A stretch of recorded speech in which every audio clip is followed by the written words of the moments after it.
He had left Ghana to stop a war on the other side of the world. He had no idea he was flying away from one. What happened to Kwame Nkrumah was not just a coup, it was a verdict, handed down by the most powerful intelligence agency on Earth, on whether Africa would be allowed to determine its own future. This is the story of a fisherman's son from the Gold Coast who became the founding father of African independence, who built a nation from a colony in 9 years, who dared to dream of a United States of Africa, and who paid for that dream with everything he had. This is the story of the man they could not allow to succeed.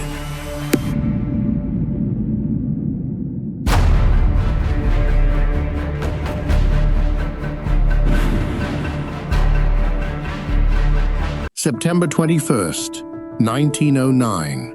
Francis Nuia Kofi Ngonloma is born in the village of Ngroful in the southwestern corner of the Gold Coast, the British colony that will one day become Ghana.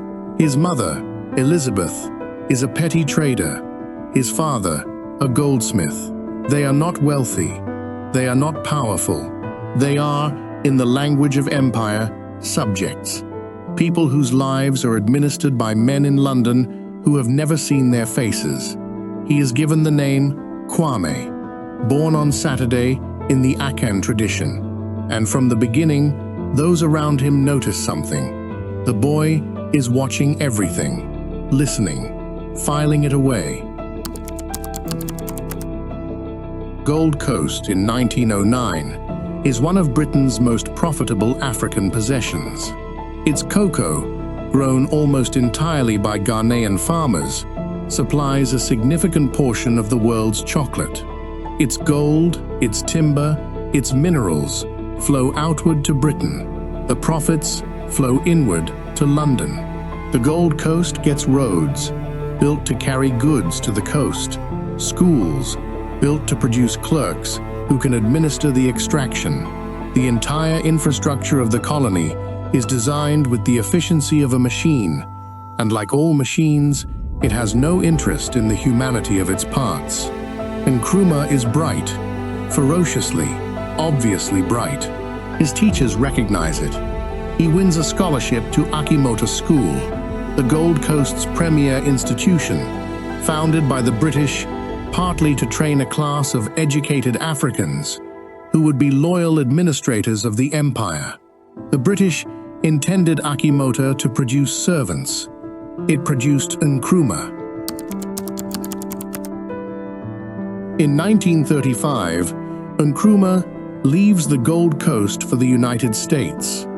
He studies at Lincoln University, the oldest historically black university in America, and then at the University of Pennsylvania. He earns not 1, but 3 degrees. He reads everything: Marcus Garvey, W.E.B. Du Bois, Lenin, Marx, James Aggrey, Hegel. But the text that changes him most is not a philosophical treatise. It is a pamphlet, Philosophy and Opinions of Marcus Garvey, which plants in Nkrumah an idea he will never put down. Africa must be free, not piece by piece, colony by colony, in arrangements negotiated with the people who colonized it. Free, entirely, united, as one continent, one force, one voice that the world cannot ignore. He spends 10 years in America and Britain, hungry, often broke, working odd jobs between degrees, organizing meetings of African students, writing pamphlets, agitating, building the network that will become the spine of African liberation politics.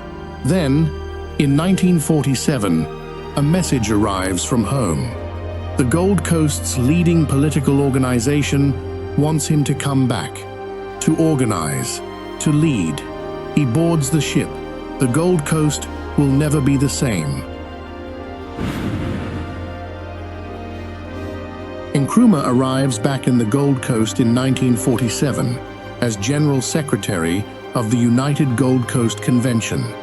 the leading nationalist organization, run by lawyers and educated elites who want self-government through gradual, respectable means. Nkrumah has other ideas. He immediately begins building a mass movement, not just among the educated middle class, but among market women, farmers, ex-servicemen, trade unionists, youth. He travels the country by lorry and by foot. He speaks in the languages people understand, not just the King's English of the UGCC leadership, but the language of the streets. The UGCC leadership watches him with growing unease. He is too radical, too popular, too fast. He is not building a party, he is building a revolution. February 1948. Ex-servicemen march on the governor's residence in Accra to present their grievances. Police fire on them. 2 veterans are killed. The city erupts. Looting, burning. 3 days of unrest that shocks the colonial administration. The British arrest the UGCC leadership, including Nkrumah, blaming them for inciting the riots. Nkrumah is held in the north of the country. It is the best thing that could have happened to him. The arrest makes him a martyr. His name, already spreading, now catches fire. When he is released, he is not a general secretary anymore. He is a leader. He splits from the UGCC and in 1949 forms his own party, the Convention People's Party. Its slogan is 3 words that will echo across the continent. Self-government now, not in 10 years, not through gradual constitutional reform, not at Britain's convenience, now. Nkrumah launches Positive Action, a campaign of strikes, boycotts, and non-cooperation with the colonial administration. The British arrest him again. He is sentenced to 3 years in prison. While he sits in James Fort Prison in Accra, the 1951 general elections are held. His party, the CPP, wins by a landslide. Nkrumah wins his own constituency from his cell with over 98% of the vote. The British governor, Charles Arden Clark, faces a choice: keep Africa's most popular politician in jail and govern an ungovernable country, or release him and work with him. He releases him. On the morning of his release, Nkrumah walks out of prison in his prison cap. He keeps it on deliberately, as a symbol, and goes directly to Government House to be appointed leader of government business. In 24 hours, he moves from a prison cell to the seat of power. It is the most extraordinary political reversal in the history of West Africa. On March 6, 1957, the Gold Coast becomes Ghana, the first sub-Saharan African country to achieve independence from colonial rule. Nkrumah stands before a crowd of hundreds of thousands in the dark before midnight, and as the clock strikes 12, declares, "Ghana, your beloved country, is free forever." The crowd erupts. Across the continent, in every colony still under European rule, something shifts. If Ghana can do it, the rest can too. Nkrumah's Ghana independence speech contains a sentence that most history books underreport. The independence of Ghana is meaningless unless it is linked up with the total liberation of Africa. This is not rhetoric. For Nkrumah, African unity is not a distant aspiration. It is the strategic necessity of the century. He has studied colonial history with forensic attention and understood something that will take the rest of the world decades to fully accept. Individual African nations, small, resource-rich, newly independent, are structurally vulnerable. They can be played against each other. Their economies can be controlled through debt, through currency arrangements, through the continued dominance of foreign corporations over their resources. The borders drawn by European colonizers at the Berlin Conference of 1884 make no strategic or ethnic sense. They divide peoples, separate communities, and ensure that no single African nation is large enough to be truly self-sufficient. Nkrumah's solution is radical and clear: a continental African government, a United States of Africa, with a unified military, a common currency, a shared foreign policy, and the collective economic weight to deal with the rest of the world on equal terms. He hosts the first Conference of Independent African States in Accra in 1958, bringing together the leaders of every independent African nation to begin building the architecture of continental unity. He organizes the All-African Peoples Conference later that same year, bringing liberation movements from still colonized territories to plan the end of European rule across the continent. Accra becomes, briefly, the capital of African liberation. The Pan-African dream has a heartbeat, and it is beating in Ghana. At home, Nkrumah builds with the urgency of a man who knows he has limited time. The Akosombo Dam, a vast hydroelectric project on the Volta River, will electrify Ghana and power its industrialization. New universities, new hospitals, roads into the hinterland, a state airline, a merchant navy, Ghana Cocoa Board, to ensure Ghanaian farmers receive fair prices for their crop rather than being exploited by foreign middlemen. Ghana, under Nkrumah, in the late 1950s and early 1960s, has the highest per capita income in sub-Saharan Africa. Its economy is growing. Its educated class is expanding. Its universities are drawing students from across the continent. And in Washington and London, in Langley, Virginia, where the CIA has its headquarters, very serious men in very serious rooms are watching all of this very carefully. A united, industrialized, politically independent Africa, controlling its own resources, speaking with one voice in international forums, is not a dream that the Cold War powers can afford to let come true. Too much is at stake. Too many mines, too much oil, too much uranium.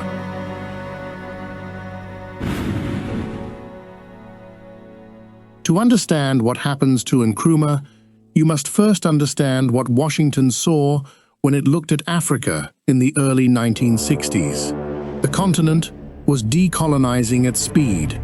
17 countries achieved independence in 1960 alone. Each new government was a potential ally, for the West or for the Soviet Union. The Cold War had arrived in Africa, and both superpowers were playing the same game with different packaging. Support the leader who serves your interests, destroy the one who doesn't. Nkrumah made himself a target by refusing to choose sides. He was a founding member of the non-aligned movement, insisting that Africa should not be anybody's Cold War pawn.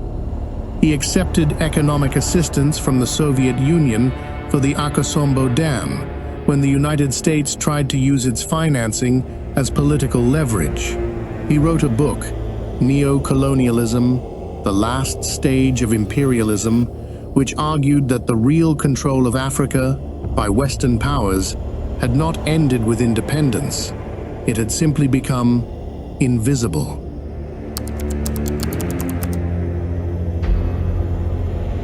Published in 1965, Neo-Colonialism names names. It identifies the mechanisms: foreign corporations controlling resource extraction, debt arrangements that keep African governments financially dependent, military agreements that give foreign powers influence over African armies, currency systems tied to European banks, by which the West continued to control Africa after independence. The United States government responds to the book's publication by formally protesting to the Ghanaian government and withdrawing $20 million in planned aid. This is not a subtle response. It is a warning. Nkrumah publishes the book anyway. When a government writes you a letter of protest about a book and cancels $20 million of aid because of what is written in it, that government has just confirmed every argument the book makes. Declassified CIA documents, released decades later, show that the United States intelligence community had been actively monitoring Nkrumah since the late 1950s. CIA station officers in Accra filed regular reports. The agency cultivated contacts within the Ghanaian military and police. It identified officers who were discontented with Nkrumah's government and began, quietly and methodically, to work on them. The CIA's Africa division in this period was not subtle about its objectives. Its internal documents describe Nkrumah as a threat to Western interests. His Pan-Africanism, his non-aligned stance, his acceptance of Soviet assistance, his vocal criticism of Western corporate control of African resources, all noted and assessed. The conclusion: he needs to go. The question is only when and how. And here the story becomes more complicated, because the CIA and Washington were not working in a vacuum. They were exploiting real vulnerabilities that Nkrumah's own government had created. By the early 1960s, Nkrumah had declared Ghana a one-party state.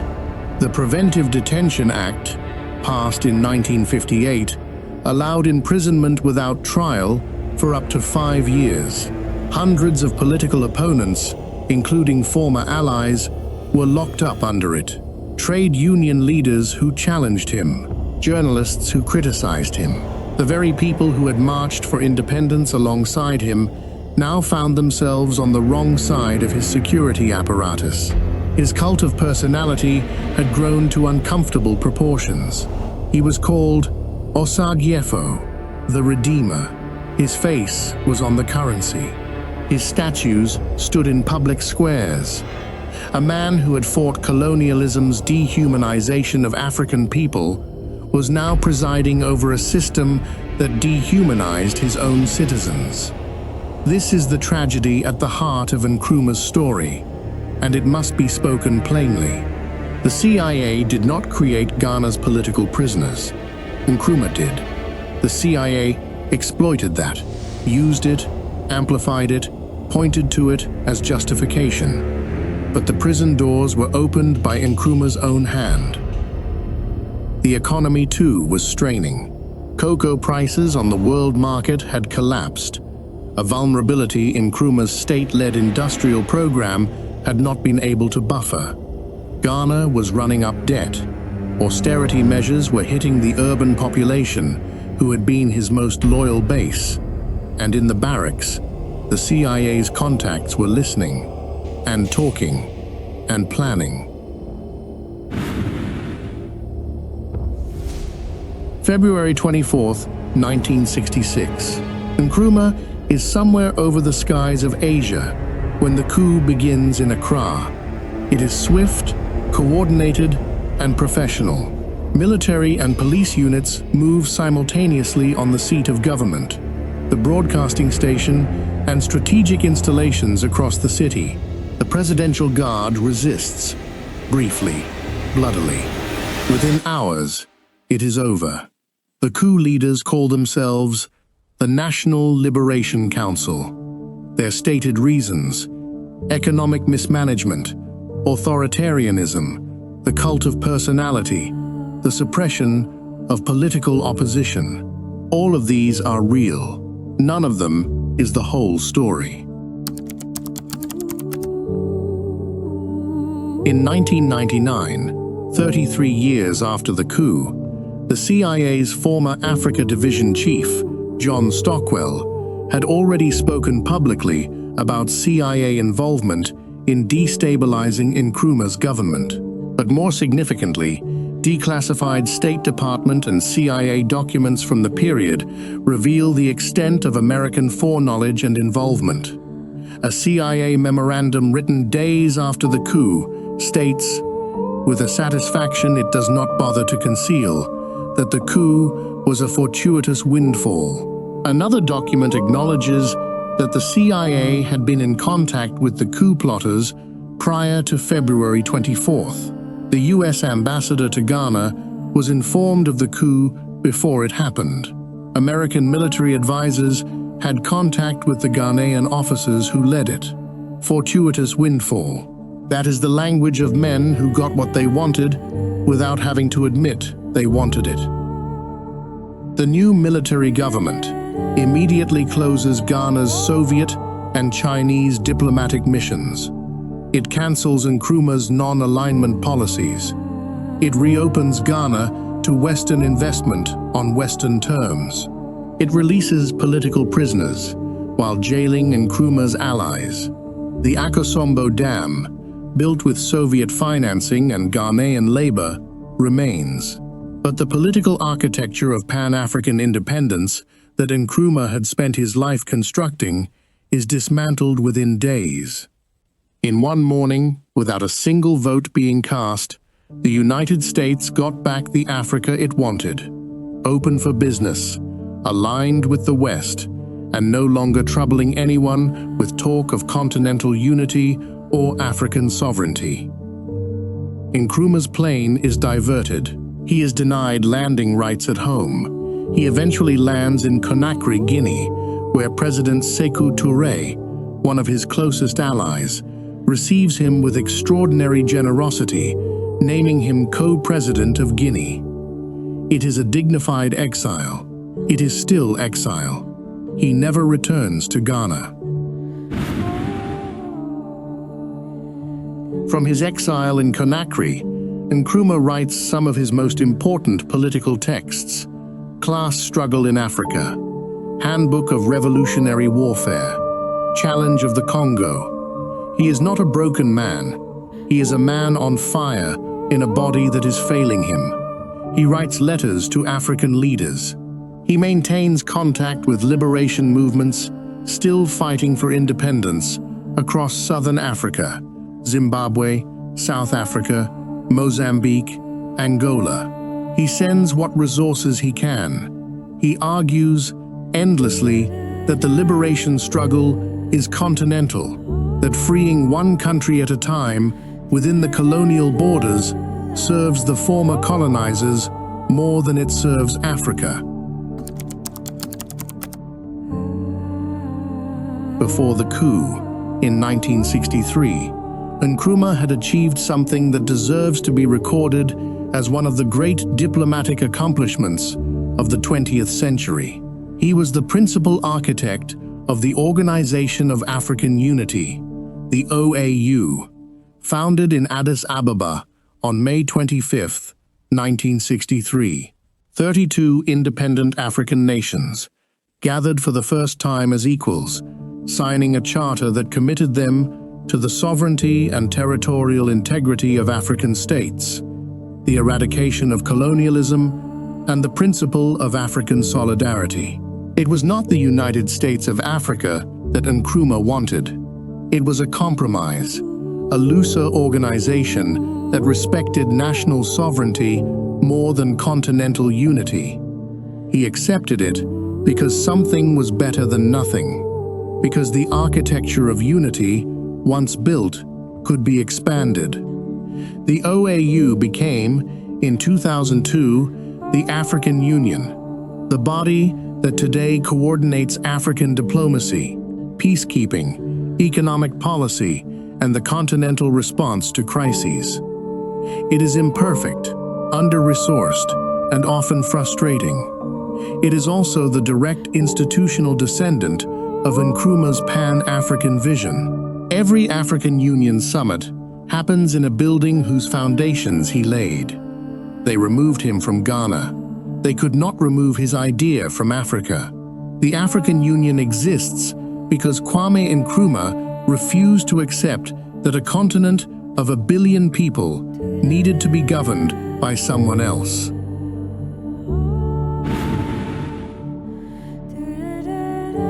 April 27, 1972. Kwame Nkrumah dies in Bucharest, Romania, of skin cancer. He is 62 years old. He has been in exile for 6 years. He has not seen Ghana in 6 years. He dies in a foreign hospital, in a foreign country. The man who built a nation unable to be buried in it. The world takes notice. Heads of state send condolences. Liberation movements across Africa pause to mourn. The man who had made Accra the capital of African freedom, who had sat with Nehru and Nasser and Tito and Ho Chi Minh as an equal, who had written the intellectual architecture of African liberation, is gone. He is initially buried in his birthplace village of Nkroful, Ghana. In 1992, 20 years after his death, he is reinterred with full state honors at a specially built mausoleum in Accra. Ghana finally gives him the funeral he deserved. The United States of Africa has not been built. In some ways, the distance between Nkrumah's dream and Africa's reality today is the measure of everything that was done to prevent it. The continent's colonial borders remain almost entirely unchanged. The same lines drawn by Europeans in 1884, dividing ethnicities, separating communities, creating nations too small to be fully sovereign and too divided to unite. African natural resources, the oil, the gold, the cobalt, the coltan in your phone, still flow primarily to benefit foreign corporations and foreign shareholders. African nations still negotiate their debt with institutions, the IMF, the World Bank, whose voting structures give the Global South a fraction of the influence it deserves. Everything Nkrumah said in Neo-Colonialism in 1965 remains substantially true in 2024. The mechanisms have become more sophisticated. The results are the same. And yet, the African Union exists. The African Continental Free Trade Area, the world's largest free trade zone by number of countries, exists. Pan-Africanism is not dead. It has never died. It circulates in the bloodstream of every African intellectual, every liberation movement, every protest against the continued extraction of African wealth. Nkrumah planted a seed in 1963. It is still growing. The CIA got what it wanted in 1966.